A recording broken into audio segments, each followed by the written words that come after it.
아슬란이 오고 있어. C.S. 루이스 저 나니아 연대기. 지극히 잠시 후에 오실 이가 오시리니 지체하지 아니하시리라. 히브리서 10장 37절. 이 두 문장은 하나는 기독교 문학 작품에서, 다른 하나는 성경에서 나온 말씀인데 공통점이 있습니다. 하늘로부터의 움직임 돌에 도전이 다가오고 있다는 소식을 전하고 있습니다. 모든 것을 변화시키는 하나님의 임재 말입니다.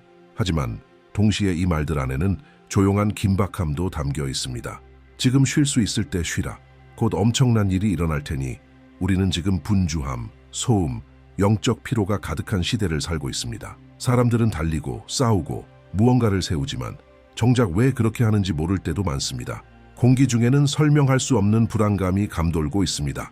마치 폭풍 전의 하늘처럼, 영광의 폭발 전의 침묵처럼 C.S. 루이스는 그의 깊은 지혜와 예언적인 통찰로 이렇게 말합니다. 하나님께서 어떤 때에는 그분의 위엄으로 일상의 틀을 깨시며 능력으로 역사하십니다. 그리고 그런 때가 오면 준비된 자들은 기뻐하고 방심한 자들은 두려워하게 됩니다. 모든 세대마다 하나님은 그분의 백성을 찾아오십니다. 그리고 하나님의 역사 앞에는 언제나 멈춤이 있습니다. 하늘과 마음을 맞추고 준비할 수 있는 시간 말입니다. 이 영상에서는 C.S. 루이스의 설교와 글을 바탕으로 하나님의 나라가 어떻게 전진하는지, 영적 경계심을 어떻게 유지해야 하는지, 그리고 영혼을 어떻게 준비해야 하는지에 대해 함께 깊이 묵상할 것입니다. 우리는 이 쉼의 시간을 게으름이나 무기력으로 착각하지 않아야 합니다. 오히려 이것은 하나님께서 주시는 거룩한 준비의 시간입니다. 왜냐하면 그렇습니다. 당신의 삶에, 교회에, 세상에 곧 큰 전진이 다가오고 있습니다. 하지만 그 전진은 단지 깨어있고 마음이 준비된 자들에게만 임할 것입니다. 성경은 전환의 순간들로 가득 차 있습니다. 이집트에서의 출애굽, 예수님의 탄생, 오순절, 그리스도의 재림. 이 모든 사건은 기다림, 침묵, 강제된 안식의 시간, 그러나 동시에 준비의 시간 이후에 일어났습니다. 그러므로 너희도 준비하고 있으라. 인자가 생각하지 않은 때에 오리라. 누가복음 12:40 C.S. 루이스는 이 전환의 순간들, 곧 현재와 다가올 미래 사이의 시간들이 무시해서는 안 될 소중한 시기임을 누구보다 잘 설명해 줍니다. 그 시간들은 하나님께서 우리에게 주시는 초대입니다. 믿음을 깊게 하고 우리의 욕망을 정결하게 하며 소망을 새롭게 하라는 초대입니다. 계속하기 전에 만약 이 메시지가 당신의 마음에 닿았다면 지금 채널을 구독하시기를 초대합니다. 이곳에서는 매일 여러분의 믿음을 세워주고 변화시키며 하나님의 음성과 일치된 삶을 살도록 돕는 메시지를 받아볼 수 있습니다. 당신은 혼자 걸을 필요가 없습니다. 이 공간은 믿음 안에서 성장하고 목적 있는 삶을 살고자 하는 당신과 같은 그리스도인들을 위해 만들어졌습니다. 구독 버튼을 누르고 알림 설정을 하세요. 하나님께서 당신의 삶에 주시는 모든 말씀을 놓치지 않도록요. 원칙 1. 하나님의 침묵은 성장의 기회입니다. C.S. 루이스는 결국 모든 그리스도인이 하나님의 침묵을 경험하게 된다는 것을 알고 있었습니다. 그 역시 자신의 인생 여정 속에서 깊은 고통의 순간들, 아내를 잃고 극심한 슬픔에 빠졌을 때 그러한 침묵을 경험했습니다.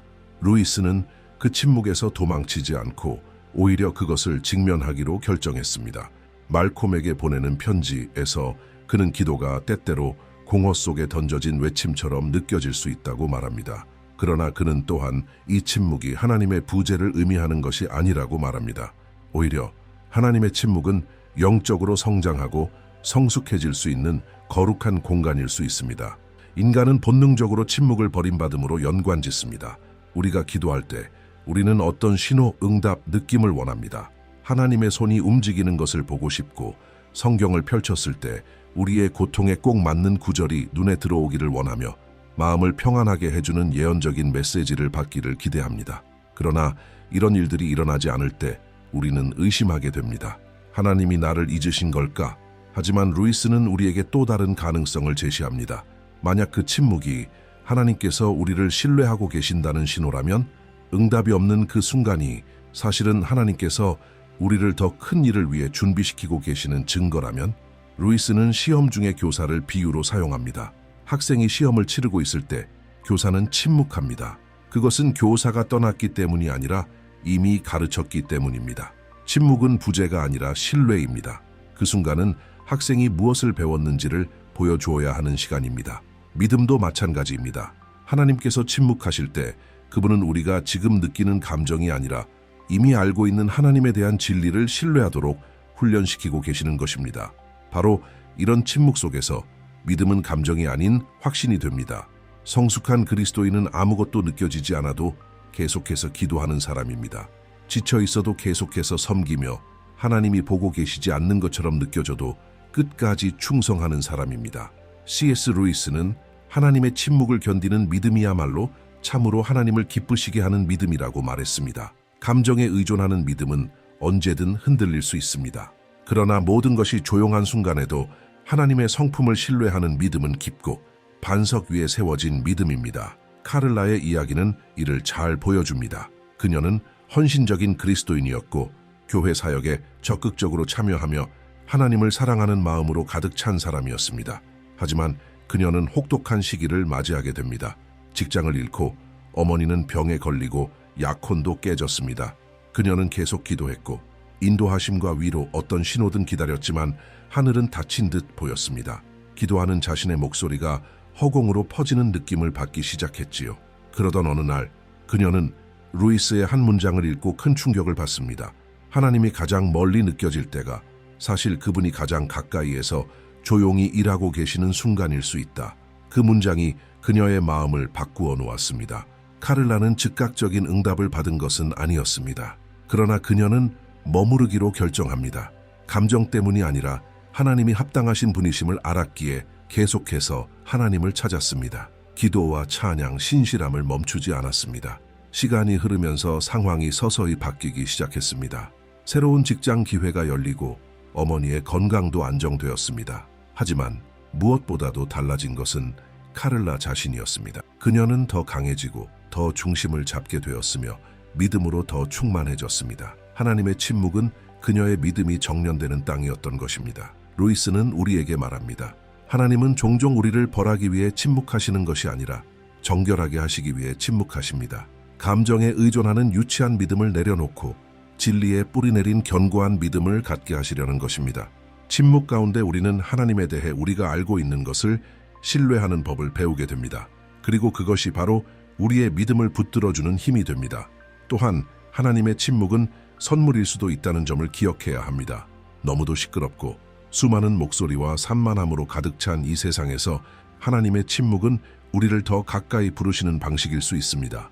우리가 원하는 말을 듣는 것이 아니라 필요한 말씀을 듣도록 부르시는 초대입니다. 침묵은 마음으로 듣는 법, 깊이 찾는 법, 성숙하게 기다리는 법을 가르쳐 줍니다. 침묵 없이 성장은 없습니다. 가뭄의 시기 없이 뿌리는 깊어질 수 없습니다. 그러므로 지금 당신이 침묵의 시간을 지나고 있다면 절망하지 마십시오.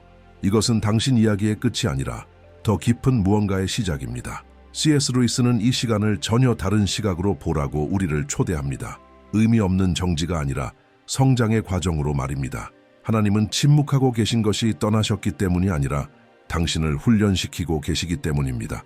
그리고 모든 훈련은 조용합니다. 그러나 그 훈련을 통해 맺히는 열매는 영원히 지속됩니다. 원칙 2. 기다림은 공허하지 않다. 하나님이 미래를 심으시는 땅이다. C.S. 루이스는 여러 글에서 기다림의 시간이 그리스도인의 삶에서 가장 중요한 시기 중 하나라고 강조합니다. 그것은 편안하기 때문이 아니라 그 시간 속에서 마음이 다듬어지기 때문입니다. 기다림은 어렵습니다. 그리고 바로 그 어려움이 그것을 변화의 도구로 만듭니다. 루이스에게 기다림은 의미 없는 공백이 아닙니다. 그것은 하나님이 일하시고 빚으시고 심으시는 과정입니다. 기다림을 벌처럼 여기지 말고 미래가 지어지고 있는 기름진 밭으로 보아야 합니다. 많은 그리스도인들은 기다림을 아무것도 하지 않는 시간으로 오해합니다. 하나님께서 아직 응답하지 않으셨다면 자신도 할 일이 없다고 생각합니다. 그러나 루이스는 말합니다. 하나님을 기다리는 것 자체가 믿음의 행동이라고. 바로 그 시간에 우리는 더 깊이 기도하고 더 신뢰하며 인내심과 영적인 통찰력을 키워갑니다. 마치 농부가 씨를 심은 후 며칠 동안 아무것도 보이지 않는 것처럼요. 겉으로 보기엔 땅이 그대로이지만 땅 속에서는 씨앗이 일하고 있습니다. 우리의 눈에 보이지 않아도 하나님은 항상 일하고 계십니다. 현실 속에서도 이는 분명히 드러납니다. 마르코스, 한 젊은 기독교 음악가는 하나님께서 자신을 작곡과 찬양 사역으로 부르셨다고 믿었습니다. 몇 년 동안 그는 곡을 쓰고 영상을 녹음하고 기도하며 기회를 기다렸지만 아무 일도 일어나지 않았습니다. 조회수는 적고 초청도 드물었고 문은 닫혀만 갔습니다. 그는 자신의 부르심을 의심하기 시작했죠. 그러던 중 루이스의 순전한 기독교를 읽다가 한 문장이 마음을 깊이 울렸습니다. 기다림은 목적과 성취 사이의 빈 공간이 아니다. 그것은 그 목적의 본질적인 일부이다. 이 문장이 그의 시각을 바꿔놓았습니다. 마르코스는 기다림 자체를 하나의 부르심으로 받아들이기로 결정했습니다. 그는 소그룹에서 섬기고 가정에서 찬양하며 청소년들을 제자 훈련시키기 시작했습니다. 꿈을 멈추지는 않았지만 하나님이 무대 뒤에서 일하고 계심을 신뢰하게 되었습니다. 몇 년 후 그가 외롭던 시절에 썼던 한 곡이 기독교에서 바이럴이 되었고 그를 향한 문들이 열리기 시작했습니다. 그러나 그때 그는 이미 다른 사람이 되어 있었습니다. 기다림은 그를 성숙하게 만들었고 성장 가운데서도 방향을 잃지 않도록 준비시킨 것이었습니다. 기다림의 시간은 우리에게 하나님은 서두르지 않으신다는 것을 가르칩니다. 하나님은 결코 늦지도 빠르지도 않으십니다. 모든 일에는 정한 때가 있습니다. 그리고 그 때를 향해 하나님은 심고 계십니다. 비전, 성숙함, 영적 민감함, 겸손, 신뢰. 우리가 원하는 모든 것을 원할 때 즉시 받는다면 그것을 감당할 그릇이 준비되지 않았을 수도 있습니다. 그러나 하나님은 지혜로운 아버지처럼 주시기 전에 먼저 준비시키십니다. 그리고 준비는 항상 기다림을 요구합니다. 루이스는 또한 기다림이 친밀함의 시간이 될 수 있음을 일깨워줍니다. 겉으로 아무것도 일어나지 않는 것처럼 보여도 하나님은 우리를 내면의 움직임으로 초대하십니다. 더 깊이 듣고, 더 많이 읽고, 더 간절히 찾도록요. 문제는 기다림이 아닙니다.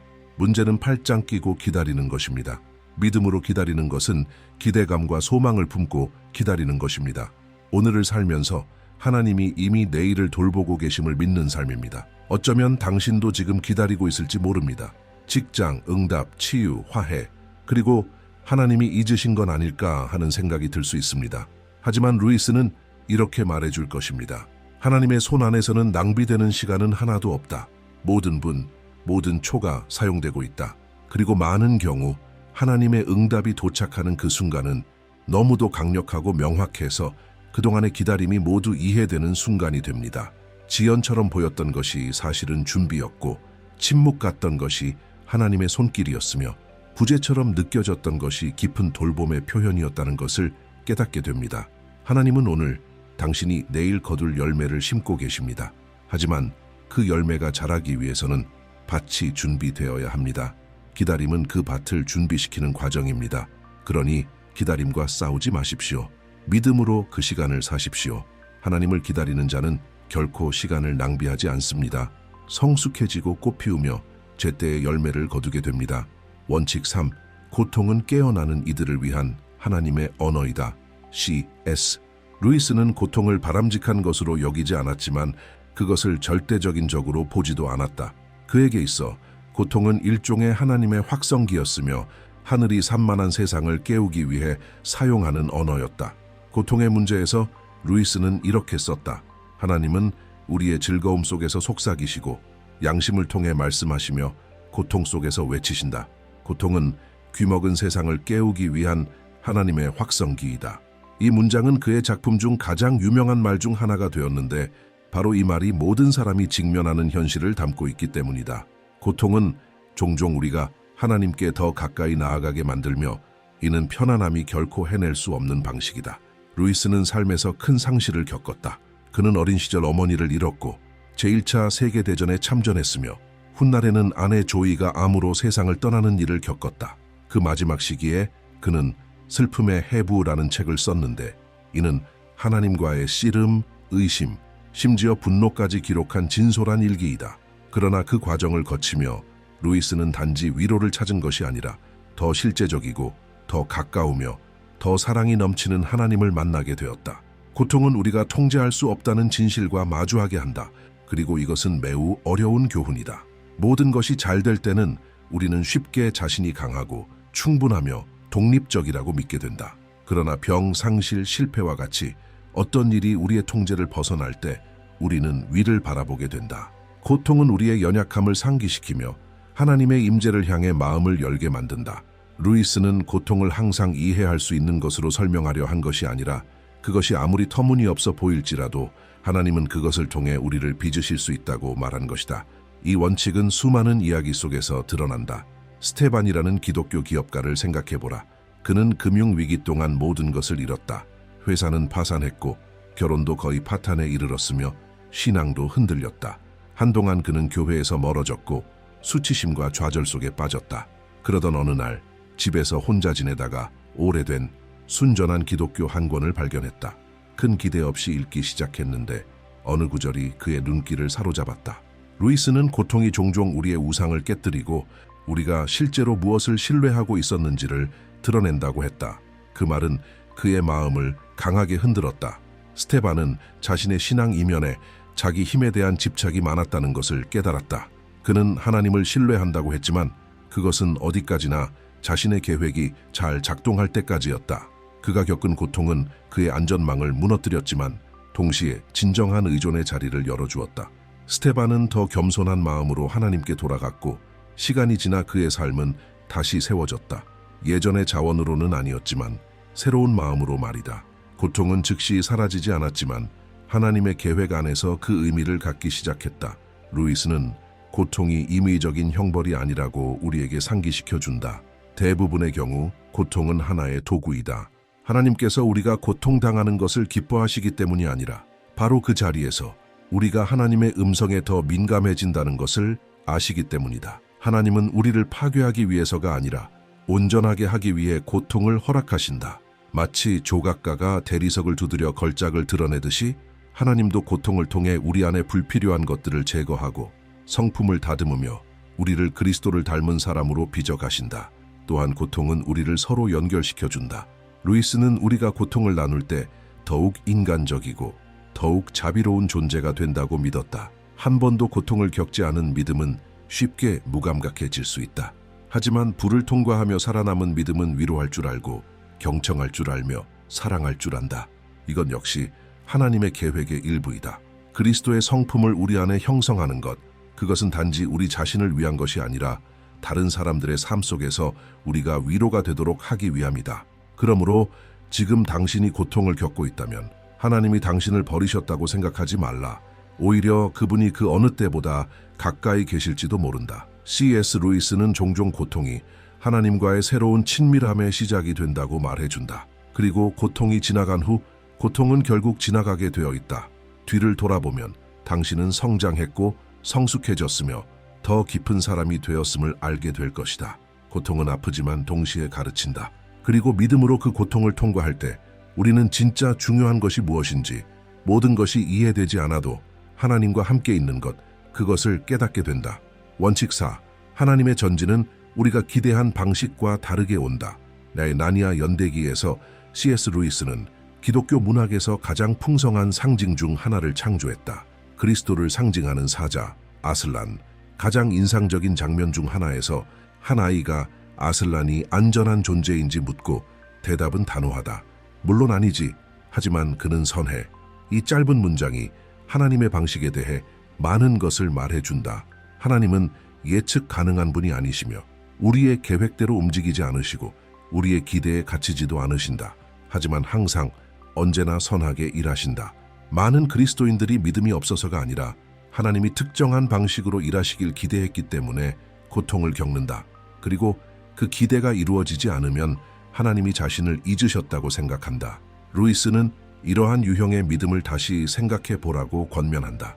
그는 하나님이 자유로우신 분임을 보여준다. 하나님은 원하시는 때에 원하시는 방식으로 가장 선하다고 여기시는 방법으로 일하신다.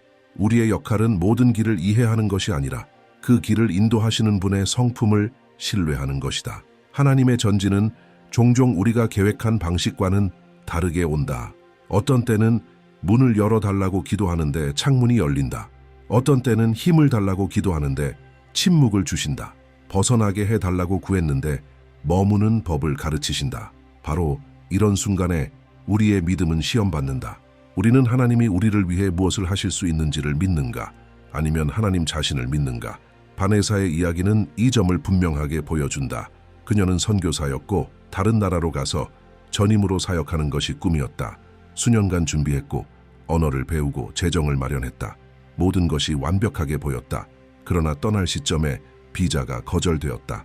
다른 방법도 시도했지만 번번이 막혔다. 큰 좌절을 겪었다. 그 시기에 그녀는 스크루테이프의 편지를 다시 읽었고 그 안에 한 구절이 그녀의 마음을 멈추게 했다. 원수는 그리스도인들이 자신의 기대에 너무 집착하여 하나님의 목적을 보지 못하게 만들기를 바란다. 그 말이 그녀의 마음을 강하게 울렸다. 바네사는 자신의 열정이 진심이었다는 것을 인정하면서도 하나님께서 자신의 사명을 방향 전환하고 계시다는 것을 깨달았다. 그녀는 고향으로 돌아와 다양한 국적의 난민들을 돕는 일을 시작했다. 그리고 그곳에서 해외로 나가지 않고도 동일한 부르심을 감당하고 있었다. 어쩌면 더 깊고 영향력 있는 방식으로 하나님의 전지는 찾아왔지만 전혀 다른 모습으로였다. 그리고 그녀는 하나님의 계획이 자신의 계획보다 더 나았다는 것을 알게 되었다. 루이스는 하나님의 나라는 놀라움으로 가득하다고 강조한다. 예수님은 전사로 오신 것이 아니라 아기로 오셨다. 왕좌가 아니라 십자가에서 죽으셨다.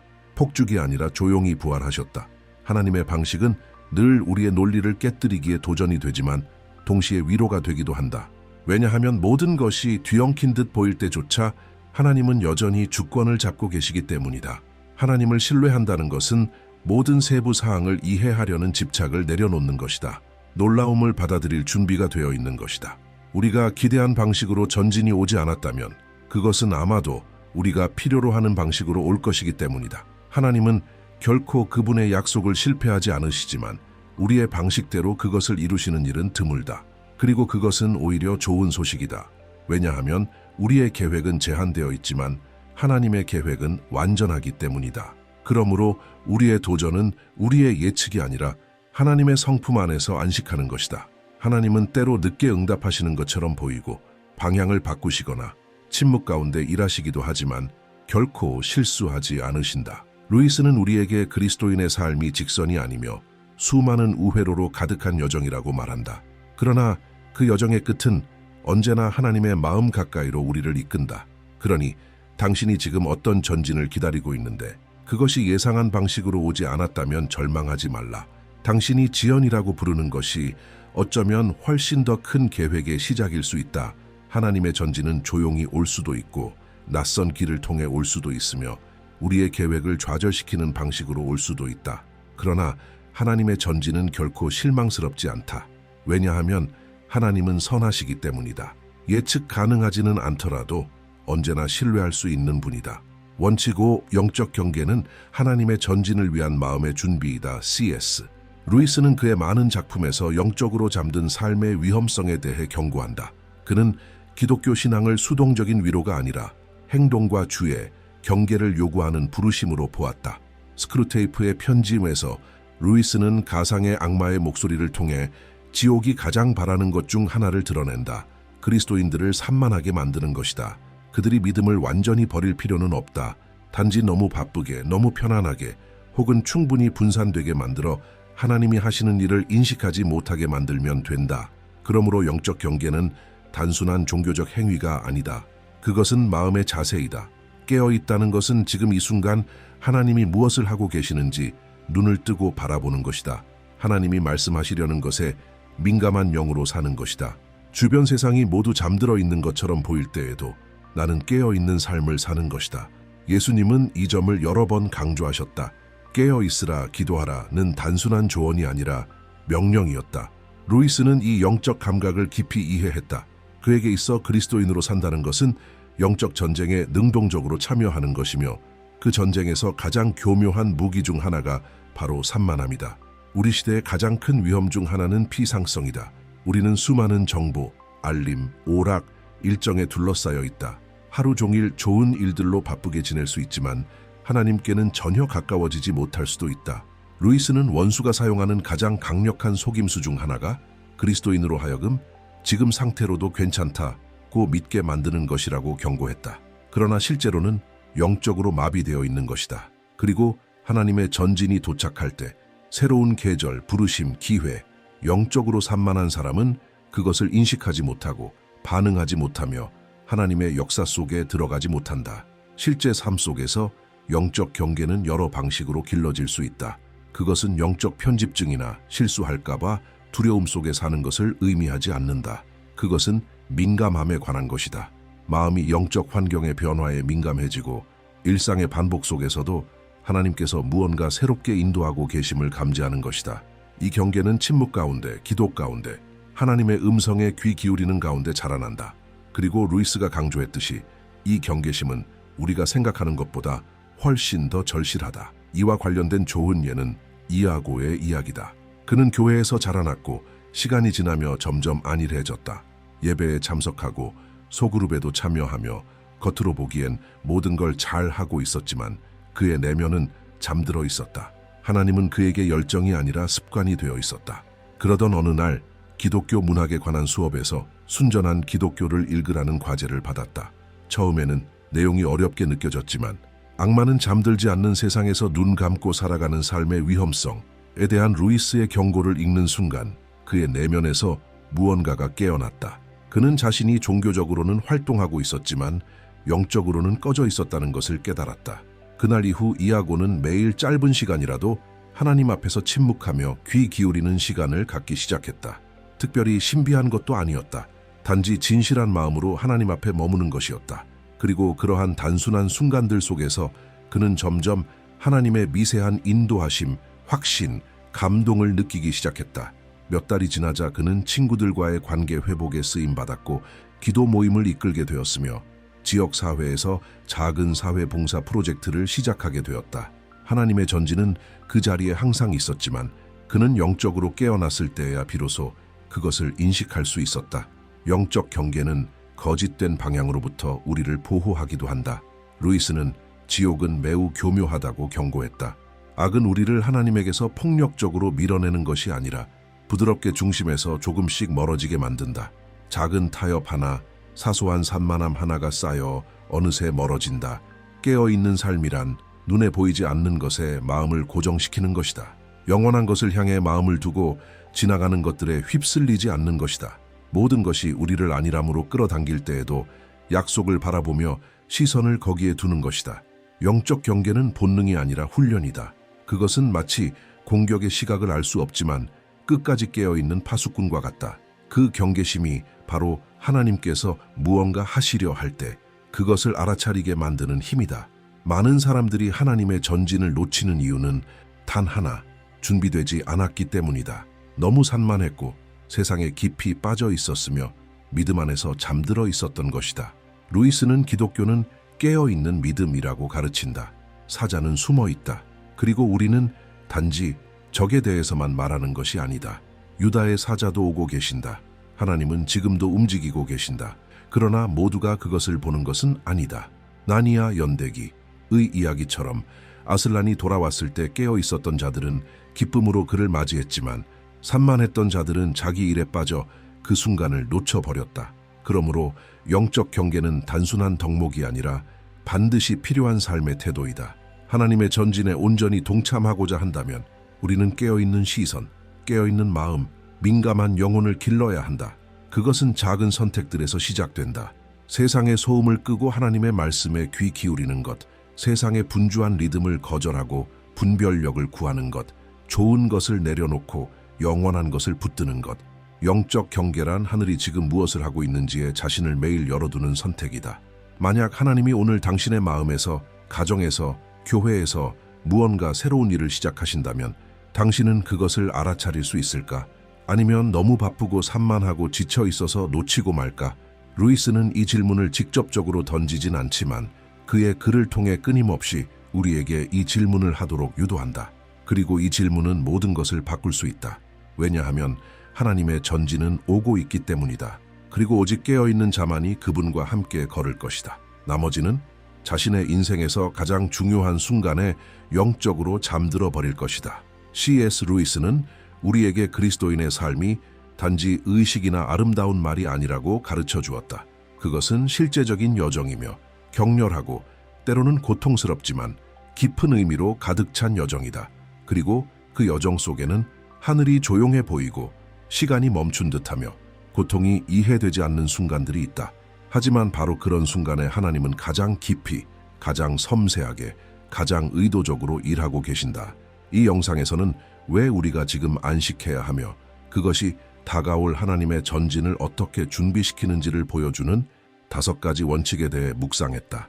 각 원칙은 우리로 하여금 더 성숙한 영적 시선으로 삶을 바라보게 하고 눈을 뜨고 마음을 경계하게 만든다. 첫 번째 원칙에서 우리는 하나님의 침묵이 버림이 아니라 준비임을 보았다. 시험 중 침묵하는 선생님처럼 하나님은 종종 우리로 하여금 신뢰를 배우게 하시기 위해 침묵하신다. 그 침묵은 공허가 아니라 믿음이 감정이 아닌 확신으로 자라나는 터전이다. 모든 것이 지나치게 고요해 보일 때 하나님은 새로운 일을 위한 땅을 준비하고 계신 것일 수 있다. 그리고 우리가 그 침묵 속에서도 안식할 수 있다면, 인간적인 해결책으로 달려가지 않고 기다릴 수 있다면 우리는 내면에서부터 강하게 세워질 것이다. 두 번째 원칙은 우리에게 기다림이 헛된 시간이 아니라 심는 시간이라는 진리를 일깨워 주었다. 세상은 서두르지만 하나님은 경작하신다. 우리가 기다리는 동안에도 하나님은 우리가 보지 못하는 영역에서 일하고 계신다. 성품, 인내, 겸손, 비전. 루이스는 아마 이렇게 말했을 것이다. 하나님은 결코 늦지 않으신다고. 그분은 우리가 구한 것보다 더 크고 깊은 것을 준비하고 계시며 종종 그분의 준비는 우리의 기대보다 훨씬 더 낫다. 여기서의 안식은 포기가 아니라 씨앗이 자라날 것을 신뢰하는 것이다. 세 번째 원칙은 불편하지만 본질적인 진리를 드러냈다. 고통은 하나님께서 우리를 깨우기 위해 사용하시는 언어일 수 있다. 루이스는 그것을 자신의 삶으로 깊이 경험했다. 가장 아픈 순간들 속에서 그는 더 실제적이고 더 가까우며 더 깊이 있는 하나님을 만났다. 고통은 원치 않는 것이지만 우리가 변화되는 통로가 될 수 있다. 우리가 아픔 가운데서도 하나님의 손에 자신을 맡길 때 우리는 더 강하고 더 자비롭고 그리스도를 닮은 사람이 되어간다. 네 번째 원칙은 하나님의 전진이 항상 우리가 기대한 방식으로 오지는 않는다는 것을 가르쳐 주었다. 때로는 우리가 응답을 구하지만 하나님은 전혀 다른 길을 주신다. 문을 열어달라고 했는데 창문을 지으신다. 중요한 것은 하나님이 예측 가능하지 않더라도 언제나 선하신 분이라는 사실이다. 루이스는 아슬란, 그리스도를 상징하는 사자, 이 길들여진 사자가 아니지만 선한 사자라는 사실을 우리에게 상기시킨다. 이는 하나님의 인도하심이 낯설게 느껴질 때조차도 우리는 그 손길을 인식할 수 있는 겸손함을 가져야 함을 뜻한다. 마지막 5번째 원칙에서 우리는 영적 경계가 하나님의 역사를 인식하는 열쇠임을 배웠다. 원수는 그리스도인들이 산만하고 안일하고 세상 일에 너무 바빠서 하늘의 움직임을 감지하지 못하게 하길 원한다. 그러나 하나님은 깨어있는 마음, 민감한 영혼, 주의 깊은 시선을 찾고 계신다. 영적 경계는 마치 보이지 않는 가운데서도 자리를 지키는 영적 파수꾼과 같다. 그리고 오직 깨어있는 자만이 하나님의 전진에 함께 걸어갈 수 있다. 이 5가지 원칙은 우리가 살아가고 있는 이 시대를 위한 하나의 영적 지도이다. 이 시대는 안식이 게으름이 아니라 준비인 때이다. 침묵이 부재가 아니라 임재인 때이다. 고통이 저주가 아니라 도구인 때이다. 기다림이 낭비가 아니라 투자인 때이다. 경계가 선택이 아니라 생존인 때이다. 그리고 C.S. 루이스는 그의 지혜와 통찰을 통해 우리 모두에게 이 여정을 밝혀주는 등대가 되어준다.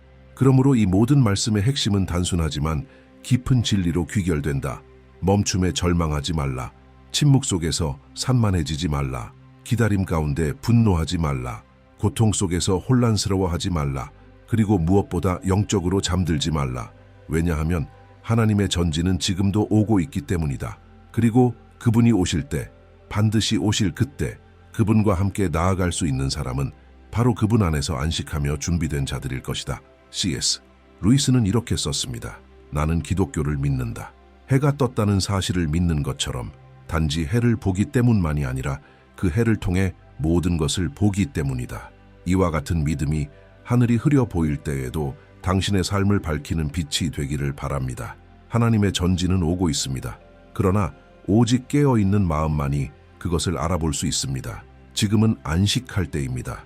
왜냐하면 행동할 시간은 곧 다가오기 때문입니다. 그리고 그때 당신은 준비되어 있을 것입니다. 당신의 영혼이 늘 깨어있고 흔들림 없이 소망으로 가득하길 바랍니다. 왜냐하면 왕은 지체하지 않기 때문입니다. 그분은 오십니다. 그리고 오실 때 당신을 충실하고 민감하며 새 일을 위해 준비된 모습으로 발견하시길 바랍니다. 지금 이 댓글란에 오늘 하나님께서 당신에게 말씀하신 것을 한 문장으로 나눠주세요. 소망의 말, 마음을 울린 한 구절, 혹은 단순한 진실 하나. 이 공간을 서로를 세우는 진정한 영적 재단으로 만들어 갑시다. 아직 구독하지 않았다면 지금 구독 버튼을 눌러주세요. 이런 메시지들이 계속해서 당신의 영혼을 강하게 하고 영적 감각을 일깨우는 도구가 될 것입니다. 그리고 곧 화면에 뜨게 될 다음 영상을 꼭 시청하세요. 당신의 영적 여정을 더 깊이 있게 인도하고 하나님의 전진을 인식하고 함께 걷는 삶으로 준비시켜 줄 것입니다.